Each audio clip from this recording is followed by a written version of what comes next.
അങ്ങനെ ഏത്തറിന്റെ family സ്കൂട്ടറായ Rizta launch ആയിരിക്കുകയാണ്. ഏത്തർ 4DXന്റെ പകരക്കാരനായിട്ടാണ് ഇവനെ ഇൻട്രൊഡ്യൂസ് ചെയ്തിരിക്കുന്നത്. ഏത്തറിന്റെ ഫാമിലി സ്കൂട്ടറാണിത്. ഡിസൈൻ പരിശോധിച്ചു കഴിഞ്ഞാൽ ഡിസൈനിൽ ഞാൻ അത്ര തൃപ്തനല്ല. ശരിക്കും ഏത്തർ 4DX പോലെ ഒരു യൂണീക് ഡിസൈൻ അല്ല അവർ നൽകിയിരിക്കുന്നത്. ചൈനീസ് ഇലക്ട്രിക് സ്കൂട്ടർ പോലെ റിസ്തയുടെ ഫ്രണ്ട് പോർഷൻ ശ്രദ്ധിച്ചു നോക്കിക്കഴിഞ്ഞാൽ iQube ഒരു ചായ നമുക്ക് കാണാം. ഏത്തറിൽ നിന്ന് ഇങ്ങനെ ഒരു ഡിസൈൻ ഞാൻ പ്രതീക്ഷിച്ചില്ല. ഒരു യൂണീക്ക് ആയിട്ടുള്ള ഡിസൈൻ നമുക്ക് ലഭിക്കുമെന്ന് ഞാൻ പ്രതീക്ഷിച്ചു. പക്ഷേ നമുക്ക് ലഭിച്ചത് ഇതാണ്. രണ്ട് ബ്രാൻഡുകളും ഇന്ത്യൻ ബ്രാൻഡുകളാണ്. സ്വാഭാവികമായും ഡിസൈൻ സിമിലാരിറ്റി വന്നേക്കാം. കമ്പനി ഇതുകൊണ്ട് ലക്ഷ്യം വയ്ക്കുന്ന റേഞ്ച് കൂടിയ സ്കൂട്ടറും വലിയ ബാറ്ററി പാക്ക് ഉള്ള ഒരു സ്കൂട്ടറും നൽകുക എന്നുള്ളതാണ്. ഇന്ത്യൻ മാർക്കറ്റിൽ പല സ്കൂട്ടറുകളും വന്നിട്ടുണ്ട്. ഈ ഫീച്ചർ ആദ്യമായിട്ടാണ് സ്കൂട്ടറിൽ വരുന്നത്. അപ്പോൾ ഏതറിന്റെ CEO കാണിച്ചിരുന്നത് അതാണ്. ഇതിനകത്തൊരു സഞ്ചി പ്ലേസ് ചെയ്യുക, അതായത് സ്റ്റോറേജ് സ്പേസിന്റെ ഡിസൈനിൽ അവരൊരു സഞ്ചി ഇറക്കിയിട്ടുണ്ട്. ഈ സഞ്ചിക്കകത്താണ് നമ്മൾ സാധനം സ്റ്റോർ ചെയ്യുന്നതെന്നുണ്ടെങ്കിൽ ഈ കാണുന്ന സ്റ്റോറേജ് സ്പേസ് തുറന്നിട്ട് സഞ്ചി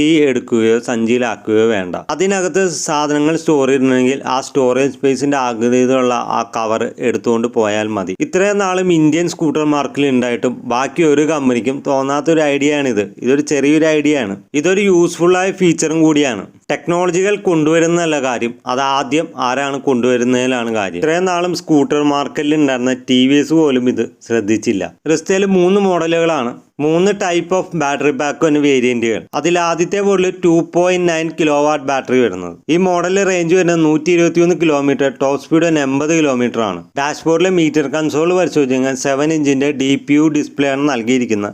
എല്ലാ മോഡലും സെയിം ആണ്. കമ്പനി ഇതിൽ 10x10 നാവിഗേഷൻ നൽകിയിരിക്കുന്നു. ഇതിന്റെ സീറ്റ് നൽകിയ ബേസിക്കും ബാക്കി 2 മോഡലിലെ പ്രീമിയം ആണ്. ഇത് ബേസ് വേരിയന്റ് ആയതുകൊണ്ട് തന്നെ പില്ലിയൻ ബാക്ക് റെസ്റ്റ് നൽകിയിട്ടില്ല. ബാക്കി 2 മോഡലും ഇൻക്ലൂഡഡ് ആണ്. ഇത് ചാർജ് ചെയ്യാൻ എടുക്കുന്ന സമയം 6 hours 40 minutes ആണ്. ഇതിന്റെ ഷോറൂം പ്രൈസ് തന്നെ 1,10,000 രൂപയാണ്. അടുത്ത മോഡലും സെയിം ബാറ്ററി പാക്ക് തന്നെയാണ് നൽകിയിരിക്കുന്നത്. ബേസ് വേരിയന്റ് തൊട്ട് മുകളിൽ നിൽക്കുന്ന വേരിയന്റ്. ബേസ് വേരിയന്റ് ഇതായിട്ടുള്ള വ്യത്യാസം കുറച്ച് കളർ ഓപ്ഷൻസും ഗൂഗിൾ മാപ്സും ലഭിക്കുന്നതാണ്. അപ്പോൾ ഇതിനായിട്ട് നിങ്ങൾ 1,25,000 രൂപ മുടക്കേണ്ടി വരും. റിസ്ത 1ഉം 2നും വെച്ച് റിസ്ത 3ക്ക് 3.7 കിലോവാട്ട് അവർ ബാറ്ററിയാണ്. ഇതാണ് റിസ്തയുടെ ടോപ്പ് എൻഡ് വേരിയന്റ്. ബാക്കി 2 വേരിയന്റുകളെ അപേക്ഷിച്ച് ഇതിന് റേഞ്ച് കൂടുതലാണ്. 160 കിലോമീറ്റർ ആണ് റേഞ്ച് നൽകിയിരിക്കുന്നത്. റിസ്ത 1നെ അപേക്ഷിച്ച് റിസ്ത 2ലും 3ലും 7 ഇഞ്ചിന്റെ TFT ഡിസ്പ്ലേ ആണ് നൽകിയിരിക്കുന്നത്. റിസ്ത 3ൽ ഗൂഗിൾ മാപ്പാണ് നൽകിയിരിക്കുന്നത്. റിസ്ത 3ൽ വരുമ്പോൾ ചാർജിങ് സ്പീഡ് തന്നെ 4 hours 30 minutes ആണ്. ബാക്കി മോഡലുകളെ അപേക്ഷിച്ച് പെട്ടെന്ന് ചാർജിങ് കയറുന്ന റിസ്ത 3 തന്നെയാണ്.